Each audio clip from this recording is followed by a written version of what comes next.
Joanna, I'm 21, and in July I went to a mission trip to serve the people group called Kanti. The group is related to Estonians by the language and culture. That's why we went there, and it is a constant mission that is going on there year and year, and I was first time there. This region is not so blessed with missionaries as we are, because the access to the place is limited. So that's why there has not been so much missions. That's why there is also very small amount of Christians. The best way to do missions there is not to do a huge project, such huge evangelizing events, but to just train few people of their own nation so they can serve their own people. They can serve those who are on the same culture, same language as they are. So people would feel that it is their own Christianity, their own God that comes to there, not some foreign. We went with a group consisting of 6 people. 3 of us were from Estonia and 3 of us were from the neighboring region in Russia, from Komi. As we went by train. First we got a train from Tallinn to Moscow, and then from Moscow to the region. It took us 2 days to reach it. The region is in the beginning of Siberia, so it's western Siberia. It's situated near the river Ob, and the river is the main transporting measure. They don't have a lot of roads there, so we traveled by boat. As we reached the first city, we fellowshipped with the church and with the locals so that we could learn what they have in mind, just share our testimonies and listen to what they have so that we could pray together and just be one in spirit. Then we went off by motorboat to the neighboring village. The village is a small place. They are living there half a year in a tent, or tent-like places that are called chums. The conveniences are poor. That's why we brought 20 loaves of bread to them. It's because they have fish, because they fish.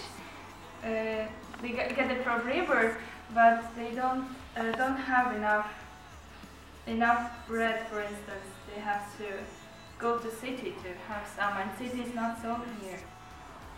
In the chum, the life is simple. Water comes from the river, and heat comes from the fire you make. But it's very warm, and the people could receive us. Were very open to the gospel. We basically worked with their children and also prayed with them and shared our testimonies. We held a service in this tent. We brought some gifts and children were very happy to receive those. I understood that they don't have enough spiritual food there, so they need people to serve them all the time. But it takes time for a Christian to grow up to this level that he can be preacher himself. So next day we took off to another bigger village. There we visited a local shop that is a boat shop. They don't have. They do have some shops also like houses, but they have boat shops that are better and not so expensive.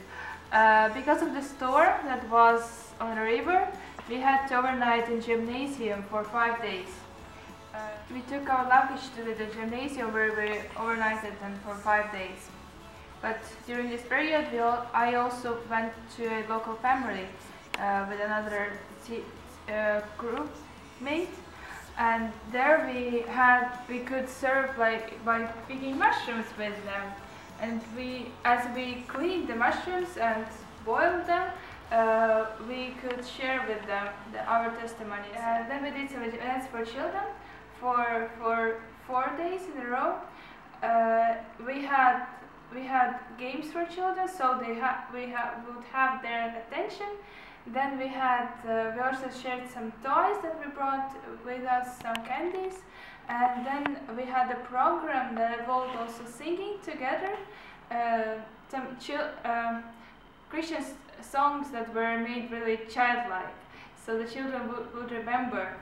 And we also had some sketches, so we could deliver the message through our plays, and then we had some games, and it was very exciting. The children were very happy to receive us, and they came,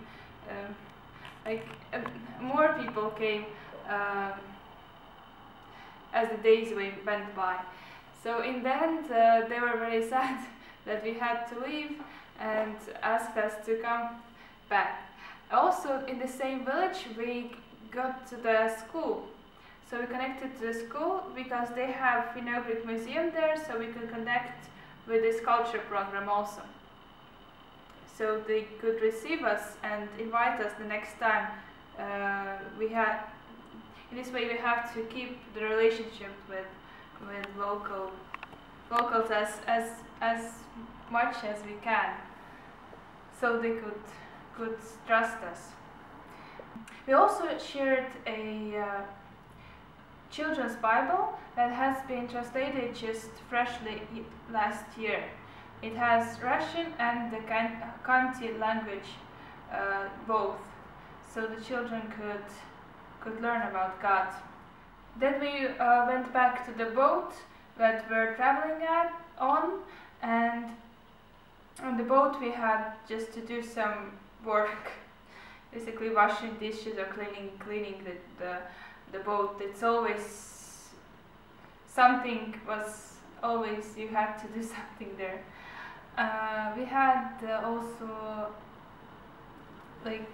we could grow as a group in this boat trip, because we had to be in a small place for an amount of time. Our boat was not really in order, so once in a while I had to stop and the captain had to fix it, and then we got off again. So we had to pray that our boat would not stop and just not work in the middle of the river. So then we got to the next place. It's a small city. There are a home church. So we visited them, and so we could encourage this home group that they have there. It's a very small home group, and it depends on a missionary preachers all the time. They don't have their own local preacher, but they have believers, just a couple of them. So we could be the tool to help them.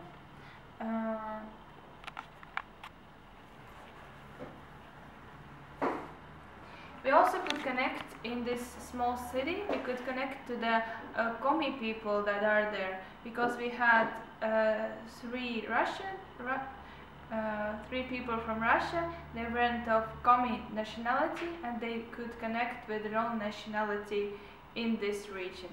So it was very, it opened the whole doors for them, because we could not reach them, but they could.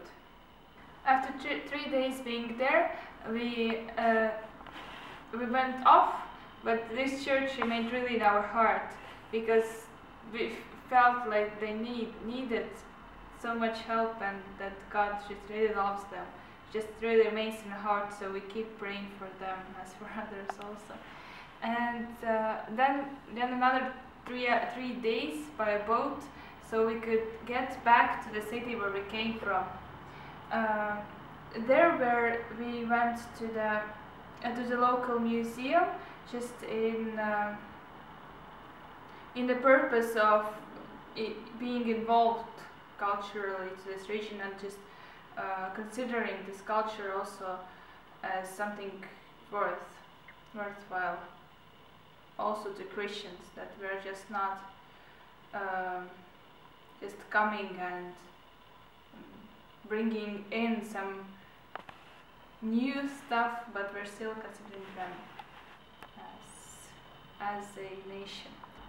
This city, it is growing right now, and they have a lot of people that come from other places of Russia and from Central Asia, so you have all the other influences, and it really needs to have more Christianity preached, because otherwise people will just choose some random things to believe. And for another 2 days we went by train.